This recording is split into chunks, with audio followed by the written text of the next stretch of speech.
안녕하세요. 푸켓치북입니다. 이번에는 모두가 이야기를 원한다 라는 책을 소개해 드리도록 하겠습니다. 하버드 스토리텔링 강의. 왜 지갑이 가벼운데도 반드시 사게 되는가? 살아남는 회사와 브랜드만이 가진 이야기 자본의 힘. 매력적인 이야기는 고객을 마케터로 만든다. 유혹하는 스토리텔링 비법. 에비앙, 코카콜라, 루이비통, 도브 초콜릿, 바비 인형. 오랫동안 사랑받은 브랜드들의 이야기 자본과 마케팅 전략. 바야흐로 정보 과잉, 광고 면역의 시대다. 사람들은 이제 광고만 보고 제품을 사지 않는다. 그럴수록 수많은 기업과 브랜드의 마케팅 경쟁은 더욱 치열해지고 있다. 비슷비슷한 제품들 속에서 고객의 마음을 사로잡을 수 있는 방법은 무엇일까?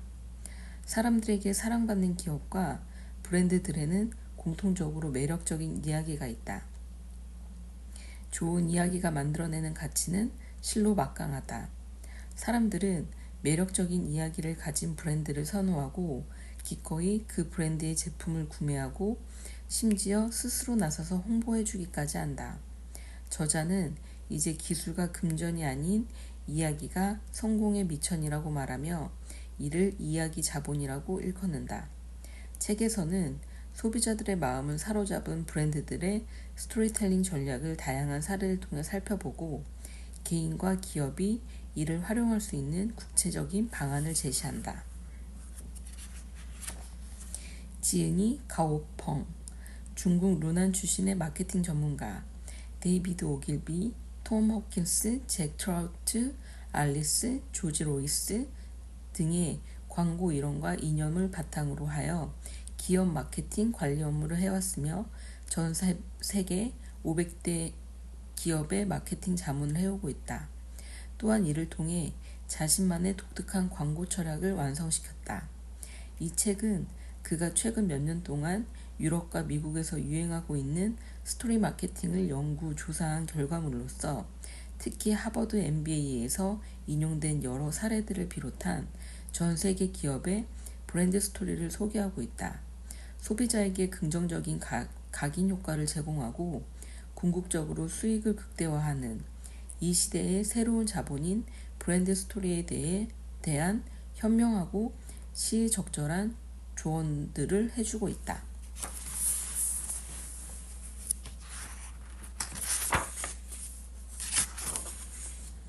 들어가는 글. 이 시대의 강력한 성공 미천, 이야기 자본. 우리는 정보와 광고가 넘쳐나는 시대에 살고 있다.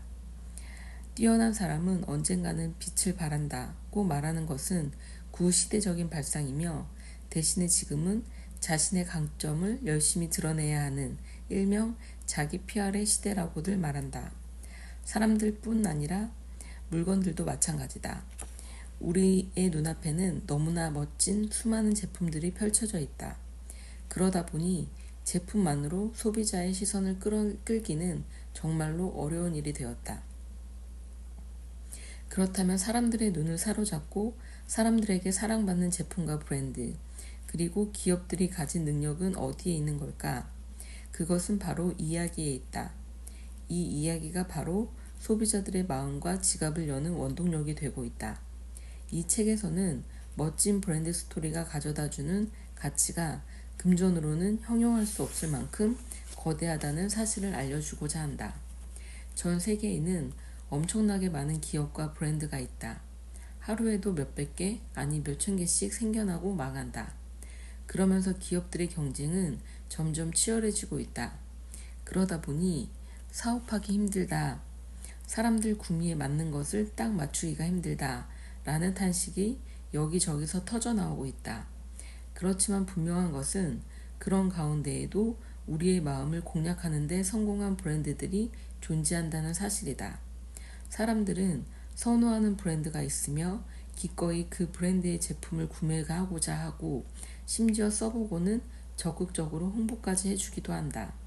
그런데 이런 기업과 브랜드들에는 공통적으로 사람들의 마음을 사로잡는 매력적인 이야기가 있다. 기존에는 성공의 미천이 기술과 금전에 있다고 여겼지만 이제는 바야흐로 이야기가 미천일 시대, 즉 이야기 자본의 시대라고도 부를만 하다. 성공으로 이끄는 이야기 자본은 브랜드와 그 이야기가 완벽하게 결합될 때 만들어진다. 성공한 브랜드들 대부분은 틀림없이 스토리텔링을 활용해 왔다. 이것이 맛깔스러울수록 그 브랜드는 더 쉽게 이름을 알릴 수 있었다. 이야기 자본은 이렇게도 놀라운 힘을 가지고 있으며 스토리텔링이란 치열한 경쟁 시대에 그 무엇보다도 막강한 영향력을 행사하고 있다. 예를 들어 브랜드 스토리가 있었기에 코카콜라는 시럽을 팔던 작은 공장에서 세계인이 인정하는 대기업으로 변모했고, 도브 초콜릿은 사랑의 대명사라는 이름을 갖게 됐다. 애플의 브랜드 스토리는 스티브 잡스의 독특한 성장 배경과 밀접한 관련이 있다. 독단적이고 괴팍한 성격이었던 잡스는 자신의 회사였던 애플의 제품들에도 까다로운 기준을 적용했다. 이렇게 브랜드 스토리에 감춰진 소문에 대해 사람들은 흥미를 보이며 주변인들과 이야기거리로 삼았다. 이야기는 소비자들을 강하게 매료시키고 세계적으로 유명한 기업들은 전략적으로 브랜드 문화를 형성해왔다. 그러다 보니 지금껏 성공한 기업들은 모두 고유의 멋진 이야기를 가지고 있다. 그리고 이 속에 녹아있는 기업 문화는 소비자들에게 무한한 상상의 공간을 선사하기도 한다. 특히 똑똑한 몇몇의 기업들은 자사의 브랜드 스토리에 인간적인 느낌을 덧붙이거나 강조한다. 흔히 기업 창시자를 소재로 이야기거리를 들려주곤 한다. 알리바바와 마윈, 바이두와 리엔홍, 샤오미와 레이쥔이 그 대표적인 예다. 이런 우수한 기업들은 브랜드에 담긴 책임감을 자신의 어깨에 올려놓고서 그 나름의 독특한 브랜드 스토리를 만들어냈다. 소비자의 시선과 마음을 사로잡아야 하는 이 시대에 고유한 이야기 자본이 없다는 것은 불행할 뿐만 아니라 위험한 일이다. 이야기가 없는 브랜드는 동종 업계에서 반드시 도태되고 만다. 이처럼 정보가 넘쳐나는 시대에서 살아남기 위해서는 자신을 위한 긍정적인 이야기를 만들어내야 한다. 남들과 차별화된 독특한 이야기 자본을 가지는 자만이 세상의 주인공이 될 수 있다. 이 책에서는 이러한 이야기 자본의 중요성과 스토리텔링 방법에 대해서 상세하게 다뤄볼 예정이다. 스토리텔링을 잘 활용하면 성공이 뒤따르기 때문이다. 게다가 단순하게 스토리텔링 방법만을 이야기하는 데 그치지 않고 타인과 소통하는 법까지도 알려주고자 한다. 스토리텔링은 단순하게 말하는 것만을 의미하지 않는다. 듣는 것도 좋은 스토리텔링의 기술 중 한 부분에 포함된다. 어떻게 말할 것인가, 어떤 감정을 가지고 말할 것인가는 중요한 부분이다. 하지만 정말로 중요한 점은 소비자의 요구를 파악하고 그들이 진정으로 바라는 바를 들어주는 것, 그리고 그 요구를 만족시켜주는 것이다. 그것이 전제된 브랜드 스토리만이 그 브랜드의 생명력을 유지시킬 수 있다. 이 책은 네 부분으로 구성되어 있다. 먼저 1부에서는 비즈니스 마케팅을 할 때 스토리텔링부터 시작해야 하는 이유, 개성 넘치는 이야기 자본을 만드는 방법, 최고의 효과를 내는 스토리텔링 방법 등을 설명하고자 한다. 2부에서는 스토리텔링의 모티브부터 이야기의 좋은 주제에 이르기까지 좋은 이야기 자본의 핵심에 대해서 설명한다. 사랑, 생명, 미덕 등의 주제에 대해 소개할 것이다. 3부에서는 브랜드 스토리가 아무리 좋아도 잘못된 경로로 전파된다면 효과가 없을 뿐 아니라 오히려 손해가 될 수 있다는 점을 여러 사례를 들어서 말해주고자 한다. 인터넷이 우리 일상과 밀접해진 요즘에는 정보가 삽시간에 퍼져나간다. 페이스북, 블로그, 유튜브, 인스타그램, 웨이보 등 강력한 전파력을 지닌 매체를 타고 이야기나 정보는 순식간에 전 세계로 퍼진다. 따라서 이러한 매체를 어떻게 자신에게 유리하게 활용할 수 있는지를 알아볼 예정이다. 4부에서는 좋은 이야기 자본의 힘에 대해서 알려줄 것이다. 이는 근간과도 같아서 기업에게는 무한한 부를, 사람에게는 매력을 부여한다. 이것은 우리 모두가 추구하는 목표이기도 하다. 이 책을 다 읽을 때쯤에 당신은 효과적으로 자신의 이야기를 만들고 이를 통해 진짜 목표를 이루는 방법, 즉 스토리텔링이 사실은 그렇게 어려운 일이 아님을 깨닫게 될 것이다. 누군가 한마디의 말, 한 가지의 사건에 감동받고 기꺼이 지갑을 열고자 한다면 이야기의 힘이 발휘되고 있는 것이다. 이는 기업에도 그대로 적용된다. 멋진 이야기를 가진 브랜드는 소비자를 감동시킨다. 소비자가 기업의 브랜드에 주목하기 시작했다면 이 브랜드가 가진 이야기를 잘 전파해주는 촉매제의 역할이 시작된 것이다. 당신이 직원이든 사장이든 아니면 학생이든 상관없다. 누구라도 이 책에서 자신이 원하는 것을 찾을 수 있을 뿐 아니라 많은 것을 배워갈 수 있을 것이고 그러길 바란다. 가오펑.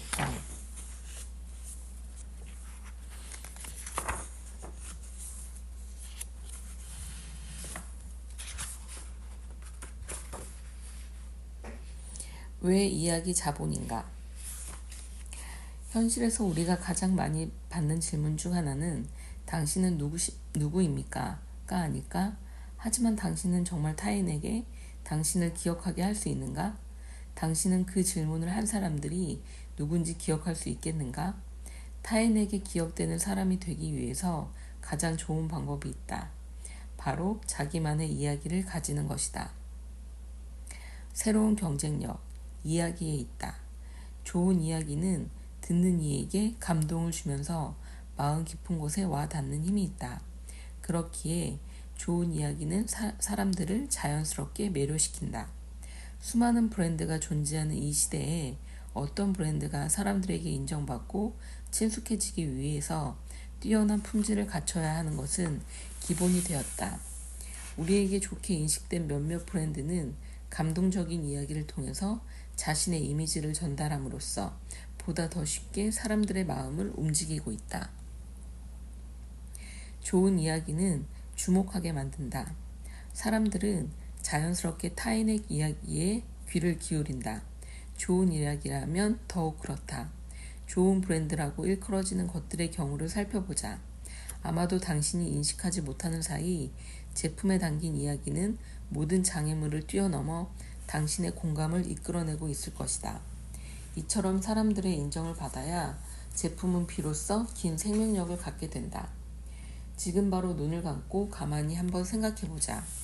만약 제품에 대한 칭찬 일색인 내용들로 가득한 광고 포스터와 감동적인 내용이 담긴 그림 한 폭이 눈에 놓여 있다면 당신은 어느 쪽에 더 눈길이 가겠는가? 또 어느 쪽에 더 믿음이 가겠는가? 답은 너무나도 분명하다. 감동적인 그림 한 폭은 지루한 설명 위주의 광고를 이길 수밖에 없다. 그 이유는 무엇일까? 어떻게 보면 제품에 대해 자세히 설명해주고 좋은 말이 넘쳐나는 광고가 더 효과적이고 직접적이지 않는가? 하지만 비밀은 아주 간단한 데 있다. 그림은 당신에게 소리 없이 이야기를 들려주기 때문이다. 그림이 들려주는 소리 없는 이야기는 당신의 호기심을 자극하고 무한한 상상력을 일깨워 당신의 공감을 이끌어낸다. 즉, 당신을 주목하게 만든다. 온통 이론뿐인 설명을 듣고 있자면 사람들은 따분해한다. 무미건조한 이야기에 잠을 청하는 사람도 있다. 하지만 설명 중에 예전에 어떤 사람이 라는 식의 이야기를 가미하면 사람들은 하나둘씩 집중하기 시작한다. 그 이야기가 재미있다면 피로해하던 모습은 온데간데 없이 사람들은 이야기에 귀를 쫑긋 세운다. 이것이 바로 흥미로운 이야기가 가진 매력이다. 이처럼 사람은 누구나 흥미로운 이야기에 귀를 기울인다. 지금 사회에서 어떤 사람이 가장 쉽게 성공할 수 있다고 생각하시나요? 라는 질문을 받는다고 가정해보자. 혹시 머릿속에 스토리텔링이라는 단어가 떠올랐다면 당신은 이미 이 시대의 성공의 열쇠가 어디 있는지를 파악한 사람이다. 실제로 사람이든 브랜드든 스토리텔링이 가능하다는 것은 한 가지 내놓으라 할 만한 기술과 가치를 보유하고 있는 뜻이고 이는 곧 성공의 발판이 된다. 많은 사실들이 이를 뒷받침해주고 있다. 특히 기업들에게 있어서 이야기의 역할은 점점 더 커지고 있다.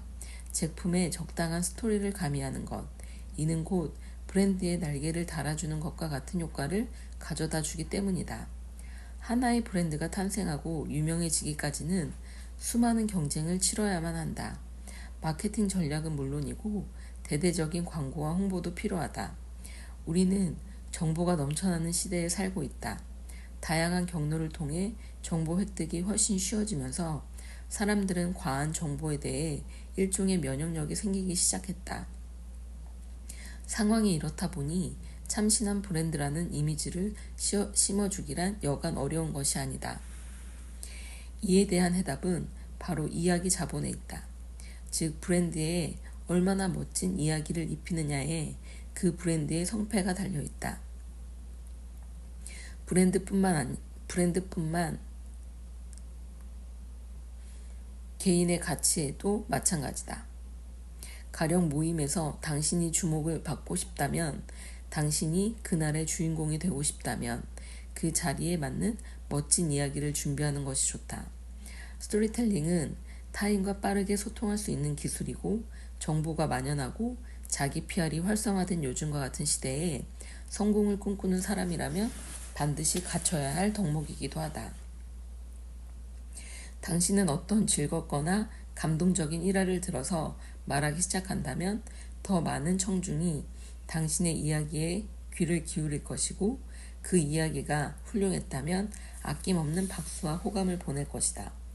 청중은 멋진 이야기는 물론 이를 들려준 당신의 품위와 가치를 기억하기 때문이다. 만약 당신이 누군가를 설득해야 한다고 가정해보자. 이는 결코 만만치 않은 일이다.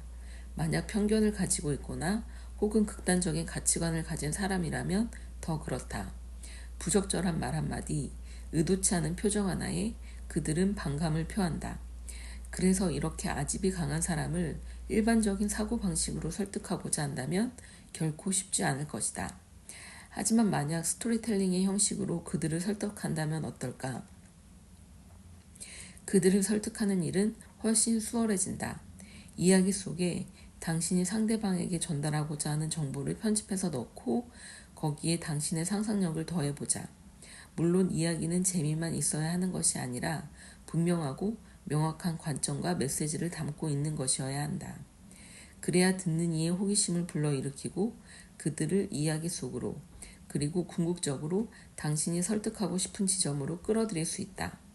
부드러운 목소리로 당신이 정성껏 준비한 이야기를 흥미진진하게 풀어나간다면 아무리 고집불통인 청자도 당신에게 공감과 미소를 보낼 것이다. 중국의 경제 성장률이 한창 고공행진을 할 무렵 야난의 친구 류웨이는 주식에 빠져 있었다. 호황기의 주식으로 몇 번의 재미를 본 류웨이는 지금의 일과 매달 받는 월급이 하찮게 여겨졌고 결국 직장에 사표를 던져 있는 돈을 다 주식에 투자하려고 했다. 이 사실을 알게 된 야나는 친구인 리웨이에게 다음의 이야기를 들려주며 그를 설득했다. 한 벌꿀 가공 공장에서 있었던 일이야. 공장 근처에 있던 파리들에게 벌꿀의 달콤한 유혹은 정말이지 강력했어. 그래서 창고에는 벌꿀 때문에 늘 많은 파리들이 들끓었지. 그래서 공장 사람들은 벌꿀을 욕심내는 이 파리들을 처리할 묘책 한 가지를 생각해냈어. 바로 공장 전체에 벌꿀을 뿌려둔 거지. 그러자 파리들은 몰려와서 벌꿀을 먹어대기 시작했어. 탐욕스러운 파리들은 벌꿀을 먹는데 눈이 멀게 되었지. 하지만 얼마 지나지 않아 벌꿀 위에 앉았던 파리의 두 다리는 벌꿀에 들러붙고 말아. 그곳을 떠나기 위해 날갯짓을 하지만 이미 때는 늦었어. 탐욕을 부리던 파리들은 죽음을 앞두고서야 한 가지 깨달음을 얻었어. 지나친 욕심으로 인한 순간의 쾌락을 위해 자신이 치러야 할 대가는 바로 자신의 생명이라는 사실을 말이야. 리웨이는 친구의 이야기를 듣고서야 자신의 무질서한 탐욕을 자각하게 됐다. 그는 마음을 다잡고 현실을 직시했다. 그리고 당장 자신이 보유한 모든 주식을 매도했다. 그 결과 얼마 후 주식 폭락 사태가 일어났을 때 그는 겨우 화를 면할 수 있었다.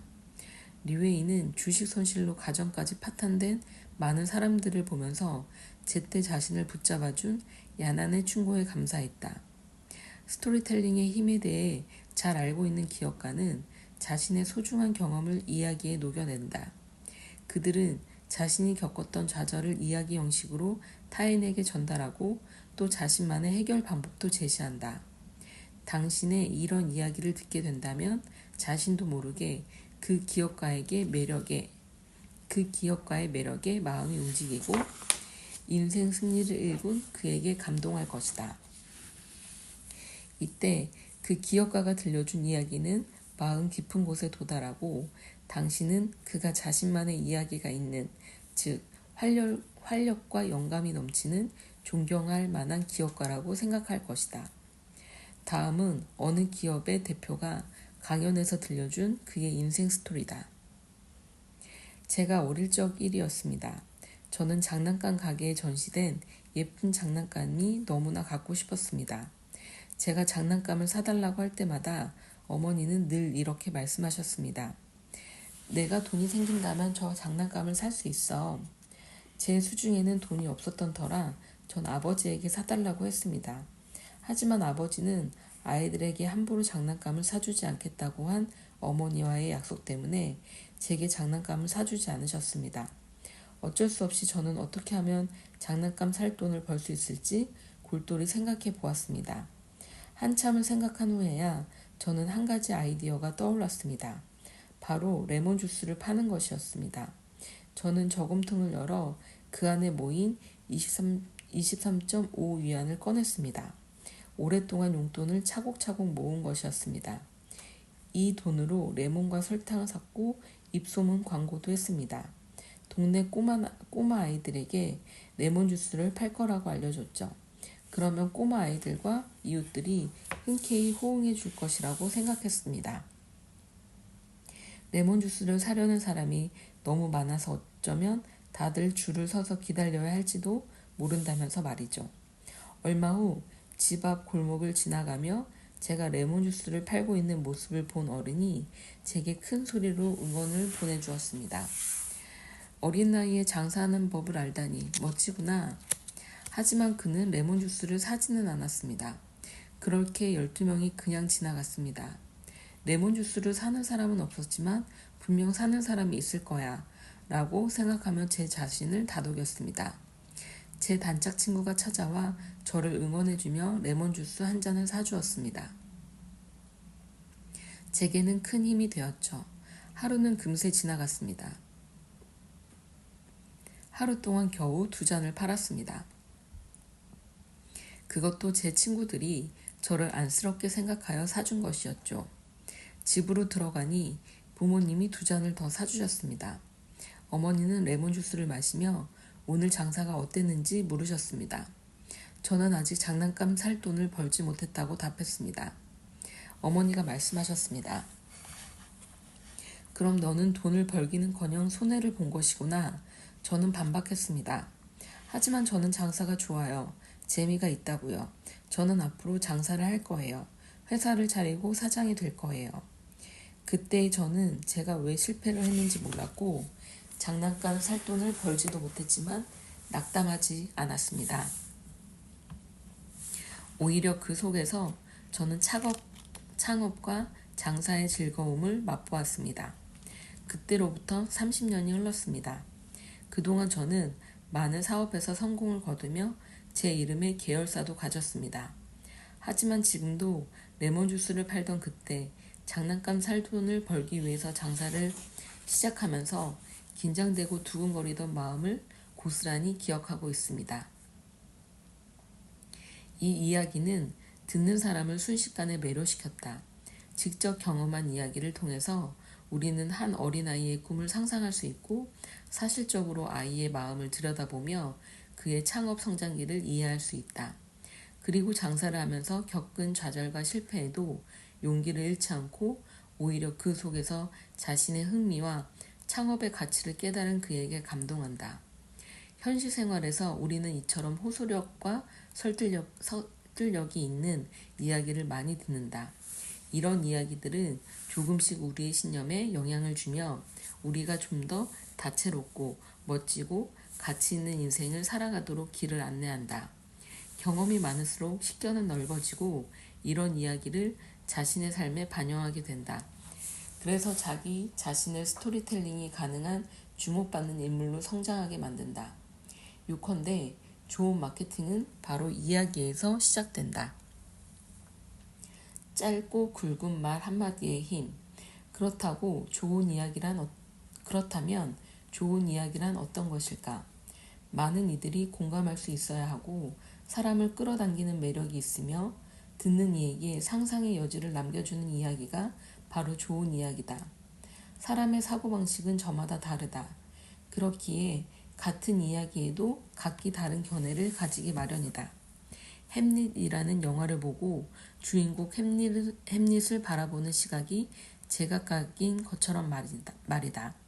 하지만 한 가지 분명한 것은 좋은 이야기라고 해서 꼭 길어야 할 필요는 없다는 사실이다.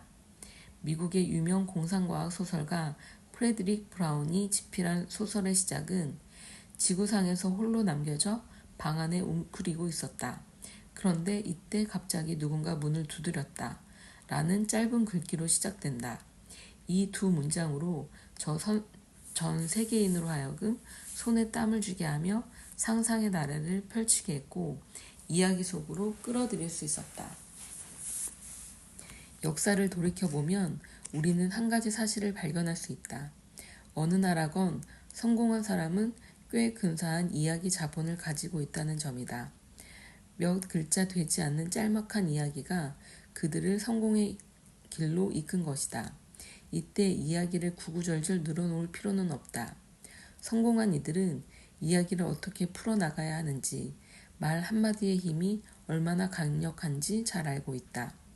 중국의 젊은 CEO 가운데 유명 화장품 기업 쥐메이 요핀의 창업자 천어웅은 바로 그러한 핵심을 간파하고 있는 인물이다.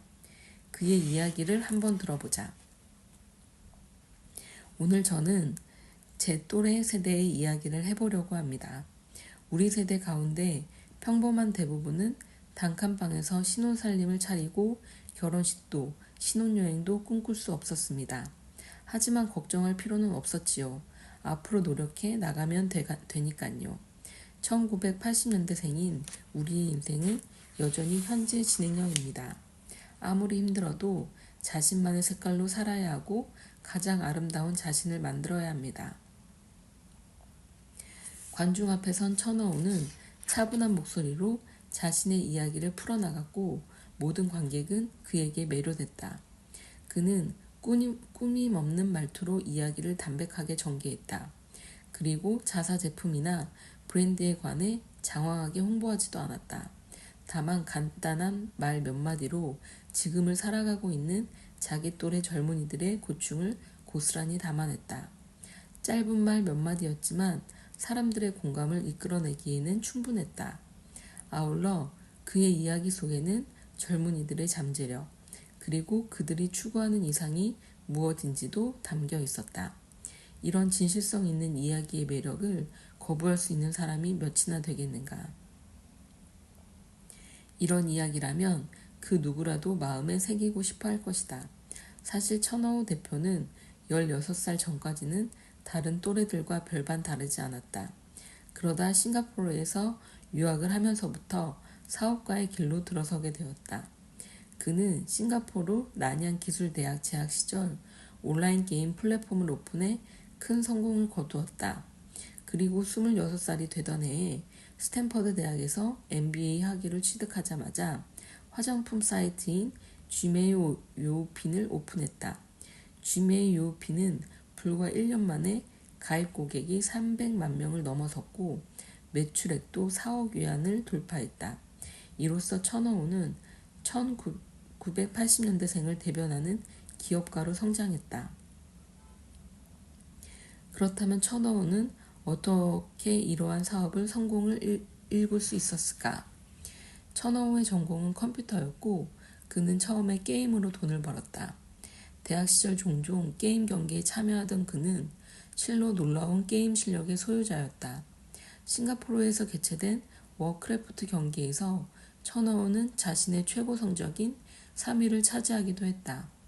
그렇다고 그는 다른 선수들처럼 하루 종일 방에 틀어박혀 워크래프트만 하지 않았다. 그는 게임에서의 성공에 만족하지 않았다. 미국 스탠퍼드 대학을 졸업한 그는 구글에서 아르바이트를 했는데 이 경험이 그를 사업가의 길로 이끌었다. 천호우 자신의 말을 빌려 표현하자면 그는 생각과 행동이 일치하는 사람이다. 기회가 왔을 때 단 1초의 망설임도 없이 천호우는 그 기회를 잡았다. 또한 그는 관찰력이 뛰어난 편이었다. 그는 중국의 많은 여성 소비자들이 온라인에서 판매하는 화장품에 대해 확신이 없다는 점을 간파하고 이 부분에서 자신에게 기회가 왔음을 직감했다. 당시 중국에는 온라인 화장품 업계에 두각을 나타내는 이렇다 할 기업이 없었다. 반면 전자상거래가 빠르게 성장하고 있던 터라 온라인 화장품 업계에 진출해 두각을 나타낼 절호의 기회였다. 기회를 포착한 천어우는 바로 움직였다. 하지만 그는 파트너의 반대에 부딪혔다. 천어우는 전자상거래를 할 계획이었으나 그의 파트너 다이위서는 SNS 비즈니스를 주장했다. 두 사람 모두의 논리는 분명했다. 그러다 어쩔 수 없이 기존의 게임 광고를 이어가면서 쥐메이 요핀의 전신인 투안메이를 오픈하기로 결정했다. 투안메이를 오픈한 첫날, 첫 번째 고객이 가입하면서 좋은 출발을 알렸다. 하지만 문제도 하나둘 생겨나기 시작했다. 포장에 택배 발송, 거기에 택배 운송장도 일일이 직접 손으로 써야 했다. 그럼에도 불구하고 투안메이는 순조롭게 발전해 나갔다. 고객이 하루가 다르게 늘어갔고 온라인 사이트 역시 점점 더 활기를 띠었다. 그때부터 천어우는 전문적으로 화장품을 판매하기 시작했다.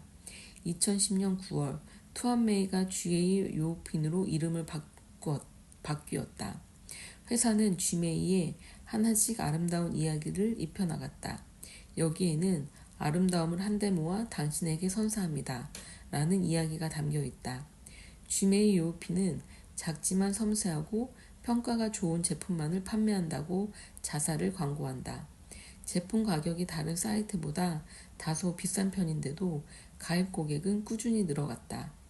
가입 고객이 100만 명을 돌파하자 쥐메이 요핀은 한류 아이돌 그룹인 슈퍼주니어 전 멤버였다가 현재는 중국 여성들에게 인기가 치솟고 있는 배우인 한경을 광고 모델로 발탁해 더 많은 충성 고객을 확보했다.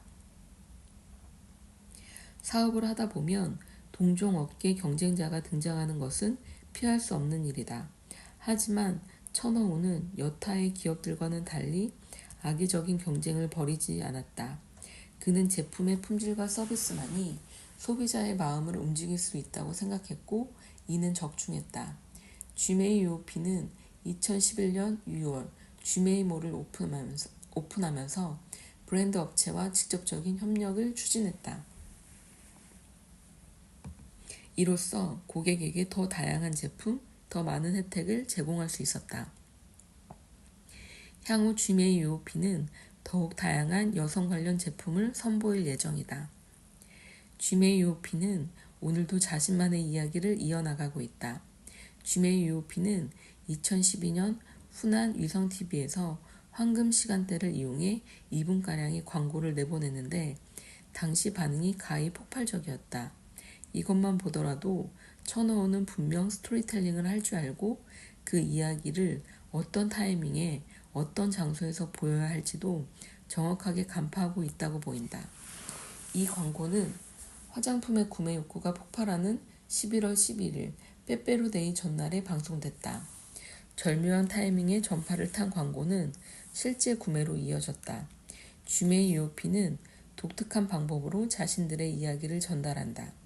그들은 자사 제품을 자주 홍보하기보다는 쥐메이를 소비자들의 마음속 하나의 브랜드로 각인시키는 데 주력했다. 천어우는 또한 시청률이 높은 여성 타겟의 프로그램에 자주 출연했다. 그때마다 그는 스마트한 CEO, 자신의 목소리를 낼 줄 아는 CEO, 이야기를 멋스럽게 풀어낼 줄 아는 CEO의 면모를 보여주었다. 당신은 내 향기만을 맡을 뿐 내 땀방울은 보지 못합니다. 당신은 나의 현재를 부정하지만 나의 미래는 내가 결정합니다. 당신은 내가 가진 게 없어 사랑할 자격이 없다고 비웃습니다. 하지만 나는 변함없이 당신을 기다립니다. 당신은 우리의 젊음을 무시해도 좋습니다. 우리는 누가 이 시대의 주인인지 증명해 보일 것입니다. 꿈은 고독한 여행입니다. 그 여정에 회의감과 비웃음이 없을 수는 없겠죠. 있다 해도 아무런 문제가 없습니다. 설령 상처투성이가 될지라도 아름답게 살아나갈 것입니다. 이 광고에 등장하는 모델은 다름 아닌 바로 천어우다. 그는 광고 속에서 사이트 운영에 대한 어려움, 좌절, 그가 흘렸던 땀방울, 그가 쫓는 꿈과 희망을 이야기했다. 이는 곧 주메이 유우핀에서 줄곧 이야기하는 기업 가치이기도 하다. 그는 자신감에 찬 모습으로 설령 상처투성이가 될지라도 아름답게 살아나갈 것이다 라고 말하며 자신의 믿음을 보여주었다. 천어우 자신 그리고 자신의 브랜드를 발전하게 만드는 이 긍정 에너지에 꿈을 쫓는 젊은 소비자들은 공감했다. 그리고 주메이 유우핀이라는 브랜드는 그들의 마음속에 각인됐다.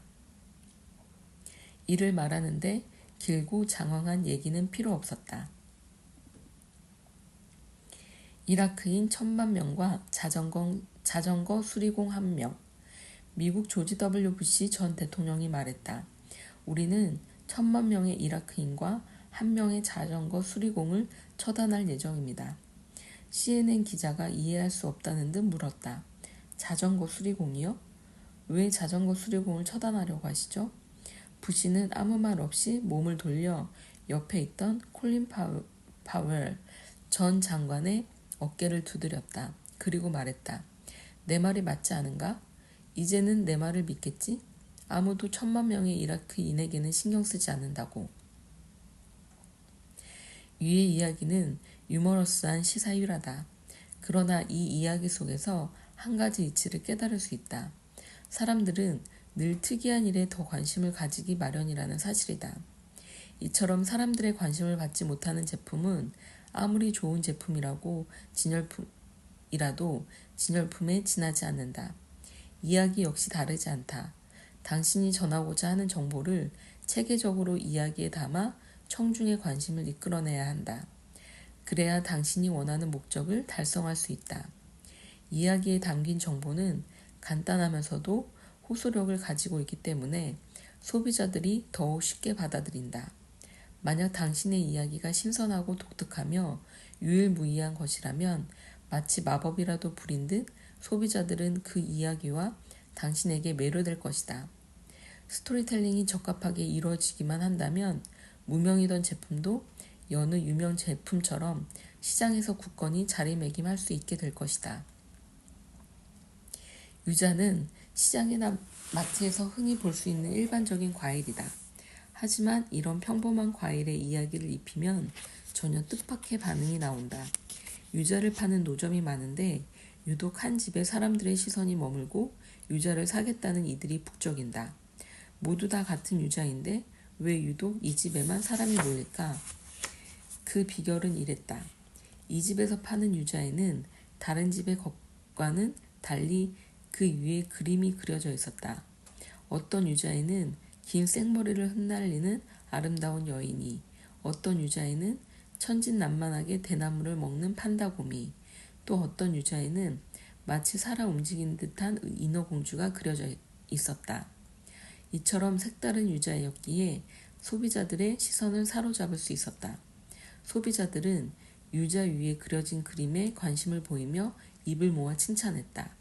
이는 고스란히 판매량으로 이어졌다. 소비자들은 비단 유자만을 구매한 것이 아니었다. 어쩌면 그 가게의 독창적인 아이디어를 구매한 것일 수도 있다. 이렇듯 이야기의 매력은 독창성에 있다.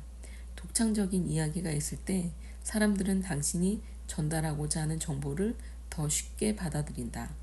좋은 이야기는 수천만 원, 아니 수억 원의 광고비 절감 효과를 가져다 줄 수 있다. 그렇기에 바로 이야기를 자본이라고 부를 수 있는 것이다. 사람들이 광장에서 산책을 하고 있었다. 이때 갑자기 수만 마리의 비둘기들이 멀지 않은 곳에 위치한 한 빌딩 창문으로 날아갔다. 이 기이한 광경은 사람들의 호기심을 자극했다. 이에 사람들은 서로 이 광경에 대해 이야기하며 비둘기가 날아간 그 빌딩에 주목하기 시작했다. 신문사나 라디오, 방송국에 전화를 걸어 이 소식을 전하는 사람도 있었다. 심지어 경찰에 신고를 하는 사람까지 등장했다. 기자와 경찰이 현장에 도착해 조사를 벌였다. 비둘기들이 떼를 지어 날아간 곳은 다름 아닌 오늘 개업한 한 회사의 창문이었다. 이 회사의 홍보 책임자가 즐거운 듯 말했다. 비둘기들이 너무 귀여워요. 이렇게 앞다퉈 개업을 축하해 주다니 정말 감동했습니다. 방송국은 이 일에 대해 인터뷰를 진행하고 현장에서 생중계했다. 게다가 각 신문사들은 수만 마리 비둘기가 개업 축하 인사를 이라는 타이틀로 이 기이한 사건을 보도했다. 이 소식은 날개가 달린 듯 도시 전역으로 퍼져나갔고 사람들 사이에서 한동안 화제거리로 떠올랐다. 이 신기한 사건으로 무명에 지나지 않았던 한 회사가 일약 스타가 됐다. 오랜 시간 지난 후에야 비둘기 사건이 이 회사의 계획에서 나왔다는 사실이 밝혀졌다. 당시 이 회사는 개업을 앞두고 어떻게 하면 사람들의 관심을 끌 수 있을까 수많은 방법을 고민했다. 하지만 사람들의 관심을 끌려면 이목을 집중시킬 만한 이야기가 있어야 했다. 그들은 방송국이나 잡지에 광고를 낼 생각도 해보았지만 이내 포기해야 했다. 가장 큰 문제는 물론 비용 문제 때문이었다. 게다가 두 번째 이유는 설령 광고를 낸다고 해도 뚜렷한 효과를 장담할 수 없었기 때문이다. 한번 광고를 한다고 해도 사람들은 이를 금세 잊고 만다. 그래서 어떻게 하면 최소 비용으로 최대의 홍보 효과를 낼 수 있을지 공부했다. 직원 모두 이 일로 골머리를 앓고 있을 때 홍보 책임자가 광장 상공을 맴돌고 있는 비둘기를 발견했다. 그 순간 아이디어가 번뜩 떠올랐다. 비둘기를 이용하지 못할 것도 없지. 이 비둘기로 좋은 이야깃거리를 만들어 사람들의 이목을 집중시키는 거야. 책임자는 그 길로 비둘기 먹이를 사오도록 시켰다.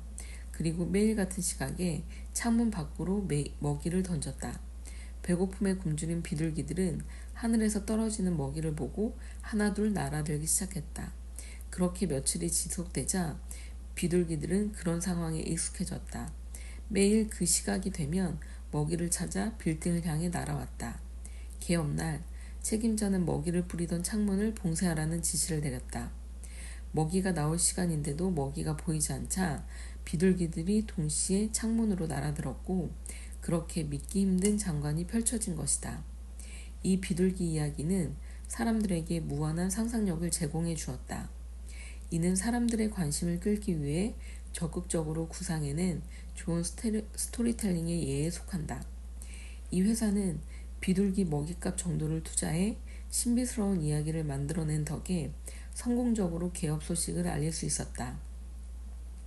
또한 수만 마리의 비둘기가 창문으로 날아간 이야기가 사람들의 머릿속에 각인되면서 이 회사의 이름과 지혜도 함께 기억됐다. 이로써 회사는 막대한 광고비를 절감했을 뿐만 아니라 거부감 없이 사람들의 이목을 집중시킬 수 있었다. 부시 대통령이 했던 말 가운데 사람들이 이라크인 1,000만 명보다 자전거 수리공 한 명에게 관심을 가진 것은 분명 특이성이 있었기 때문이다. 이처럼 이야기의 독창성을 가미한다면 두각을 나타낼 수 있다. 훌륭한 마케팅이란 바로 이러한 원리다. 우리는 정보가 넘쳐나는 사회에 살아가고 있다. 셀 수도 없을 만큼 많은 광고들이 우리 주변에 넘쳐나고 있는 요즘, 마케팅의 관건은 누가 이야기 전략을 적중시키냐에 달렸다. 특이한 이야기 자본을 가진 사람이 두각을 나타내고 시장에서 우위를 점하게 될 것이다. 제품 대신 이야기거리를 팔아라. 인간이 다른 동물과 다른 것 중 하나가 바로 풍부한 상상력을 가지고 있다는 점이다. 풍부한 상상력이 있기에 끊임없이 새로운 것을 만들어내고 새로운 이야기거리를 전한다. 이야기가 자본이 되는 것은 성공적인 스토리텔링이 있을 때에만 가능하다. 그렇다면 그러한 이야기는 어디에서 나오는 것일까? 바로 좋은 소재로부터 나온다. 그러므로 좋은 이야기거리를 얻기 위해 끊임없이 연구해야 한다. 다시 말해, 이야기 자본을 활용한다는 것은 바로 비즈니스에서 이야기거리, 이야기의 소재를 파는 것과 같다. 만약 지금 당신에게 이야기거리가 없다면 어떻게 해야 할까? 이제부터라도 이야기의 소재를 만들어내야 한다. 사람들이 오가는 어느 대학교 정문 앞에 한 노부부가 트럭 가득 사과를 싣고 장사를 하고 있었다. 매서운 추위에 노부부는 온몸을 오들오들 떨어야 했다. 추운 날씨 탓에 사과를 사러 오는 학생들도 거의 없었다. 학생들은 아무 관심 없는 듯 노부부 앞을 지나쳐 갈 뿐이었다. 우연히 이 광경을 목격하게 된 이 학교의 마케팅 전공 학생인 샤오리는 측은한 마음에 진심으로 이 노부부를 돕고 싶었다. 노부부의 트럭 앞으로 온 그는 어떻게 하면 학생들의 시선을 끌 수 있을지 고민에 빠졌다. 그 순간 불현듯 방법이 떠올랐다. 만약 이 사과들의 매력적인 이야기를 만들어주면 잘 팔리지 않을까? 그는 노부부에게 다가가 자신의 생각을 이야기했다. 그런 후 그는 학교 옆 선물 가게로 가서 이벤트용 리본과 포장지를 샀다. 이후 샤오린과 노부부는 함께 사과를 포장하기 시작했다. 그들은 사과 2개를 포장지에 놓고 리본으로 묶었다. 그리고 큰 소리로 소리쳤다. 학생 여러분, 여기 커플 사과가 있습니다. 한 묶음에 단돈 3위 안 받게 안 합니다. 이 기회를 놓치지 말고 빨리 오세요. 그러자 정말 신기하게도 많은 연인들이 사과에 관심을 보이기 시작했다. 분명 조금 전까지만 해도 아무도 관심을 보이지 않던 사과였는데 말이다. 연인들은 신기해하며 리본으로 포장된 사과에 매료됐다. 그리고 하나둘 지갑을 꺼내 커플 사과를 구매했다. 얼마 지나지 않아 트럭에 실려있던 사과가 모두 팔려나갔다. 이것이 바로 이야기의 매력이다. 매서운 추위에 파리만 날리던 사과에 커플이라는 이야기거리를 만들어주자 금세 가치가 뛰었다. 사실 이런 상황은 우리가 그동안 자주 목격해 온 것이기도 하다. 매년 명절 때를 떠올려 보라. 백화점마다 이런저런 판촉 활동을 벌이는 통에 고객들은 눈이 어지러울 정도다. 알고 보면 대부분의 브랜드는 명절이라는 절호의 찬스를 이용해 재고떨이를 하려는 것이다. 기업의 입장에서는 명절과 휴일 동안에 진행하는 판촉 활동을 통해 자금을 회수하고 아울러 자사 상품의 인지도를 끌어올려 시장 점유율도 좋아질 수 있다. 그렇다면 이야기 소재가 없는 기업은 어떻게 해야 할까? 답은 간단하다. 소재를 만들어내는 것이다. 영국 런던에서 최대 규모를 자랑하는 존 루이스 백화점은 바로 이러한 이야기 소재 개발의 고수다. 매년 크리스마스 광고 중 많은 고객의 관심이 바로 존 루이스 광고에 집중된다. 특히 2012년 존 루이스 백화점의 크리스마스 광고는 많은 고객에게 놀라움은 물론이고 무한한 사랑과 온기를 선사했다. 눈사람을 주제로 한 광고에서 존 루이스는 사람들에게 감동적이고 눈물겨운 사랑 이야기를 들려주었다. 사랑의 눈이 먼 눈사람은 자신이 사랑하는 사람을 위해 최고의 크리스마스 선물을 찾아 나선다. 그리고 온갖 위험과 어려움을 겪고 수많은 시련을 이겨낸 후 결국 자신의 꿈을 이룬다는 내용이다. 얼핏 보면 줄거리가 아주 간단해 보일지 모르지만 이 이야기를 보는 이의 마음을 움직이기에 충분했다. 존 루이스의 핵심 경영 이념이 단순한 제품 판매에 있지 않고 가족이라는 개념에 있음을 알 수 있다. 이는 소비자들에게 새로운 느낌으로 다가갔다. 소비자들은 자신들이 구매하는 것이 단순한 의미의 장갑과 목도리가 아니라 진정한 사랑, 그리고 그 사랑이 가져다주는 온기라고 생각하게 됐다. 존 루이스가 만들어낸 소재는 실로 놀라운 힘을 발휘했다. 2012년 존 루이스 백화점의 마케팅 전략은 그대로 적중하며 큰 성공을 거두었다. 불과 일주일 만에 1억 3,600만 달러를 벌어들인 것이다. 이 사례가 말해주듯 좋은 이야기를 만들어내는 가치는 실로 막강하다. 우리가 생활 속에서 접하는 이야기는 흔히 지나치게 단순한 탓에 생동감이 부족해 사람들이 관심을 기울이지 않는 것인지도 모른다. 이런 이야기에 약간의 양념만 더해진다면, 그리고 어느 정도의 전파력을 가질 수 있다면 금세 침투력과 호소력을 갖춘 이야기로 변모된다. 또한 전파 속도가 빠를수록 그 파급력은 더욱 강해진다.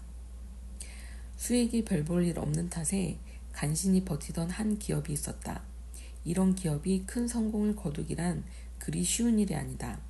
하지만 이 기업은 훗날 이름만 대면 다 아는 유명 기업으로 변모했다. 그 비결은 무엇일까? 바로 새로 취임한 리더인 리페이 덕분이었다. 리페이는 명석한 두뇌의 소유자로 브랜드의 중요성을 누구보다 잘 알고 있었다. 첫 출근을 한 날, 그는 회사에 자신만의 브랜드 의식이 없다는 것을 발견했다. 물론 어떤 브랜드 스토리도 찾아볼 수 없었다. 리페이는 첫 출근을 한 날부터 회사를 위해 어떤 양념을 가미할지 연구하기 시작했다.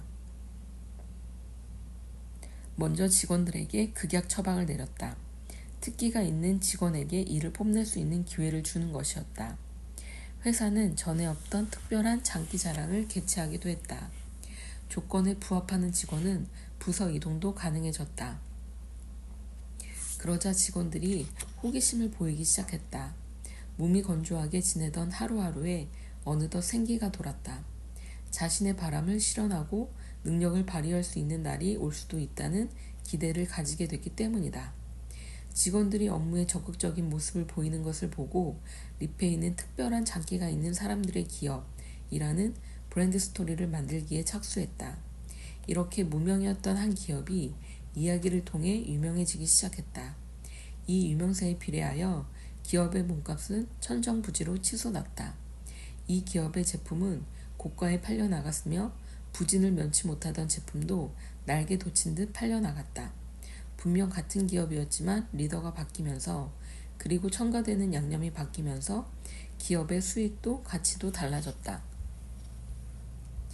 위의 이야기는 괜찮은 브랜드 스토리가 가지는 파급력을 잘 보여주는 사례다.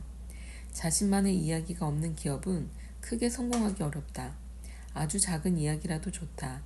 거기에 당신이 적절하게 양념을 가미하면 훌륭한 이야기로 재탄생될 수 있다.